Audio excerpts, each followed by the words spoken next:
de 20 km² par jour dans la zone, ce qui est beaucoup. C'est 10 fois moins que quand les contre-offensives fonctionnent réellement. Ce qu'on rappelle, fin 2022, les Ukrainiens, c'était 200 km² par jour pendant 3 mois. Donc là, c'est 20 km² par jour, dans une zone bien localisée, et pour l'instant, a priori, le front ne bouge plus réellement. Le but des Ukrainiens, c'est, on a vu que les Russes avaient fait cette surprise stratégique en envoyant à cet endroit-là, donc ils ont envoyé des renforts. Le but, c'est de geler le front. La réelle crainte, c'est que les Russes avancent jusqu'à être portés d'artillerie de la ville de Kharkiv. S'ils y arrivent, là, ça va être dramatique. A few moments later.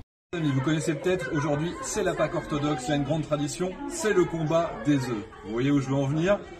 On a le usage principal pour en faire des missiles qui tombent au hasard sur la ville. Je reviens rapidement à un élément que vous mentionniez, la chair à canon. Plusieurs sources, notamment de renseignements ukrainiens, font état de 1000 soldats perdus côté russe par jour en ce moment, ce qui ferait le pire mois depuis le début de la guerre pour les Russes, enfin de l'invasion totale, oui. Il y a 2 ans. Est-ce que ce sont des sources qui vous semblent fiables, des chiffres qui vous semblent corrects ? Les chiffres ukrainiens, ils sont toujours assez élevés. Souvent, on les réduit, mais on les réduit de 30%. Mais néanmoins, les ordres de grandeur sont là. Effectivement, quand ils lancent des assauts qui sont souvent non préparés, sur des mines, sur des environnements dans lesquels il n'y a pas d'accompagnement l'infanterie n'est pas accompagnée par des blindés, et donc ça fait des pertes colossales. Mais les Ukrainiens ayant moins de monde, quand ça, en général, un soldat... ce qui va se passer dans le futur. On commence avec l'attaquant.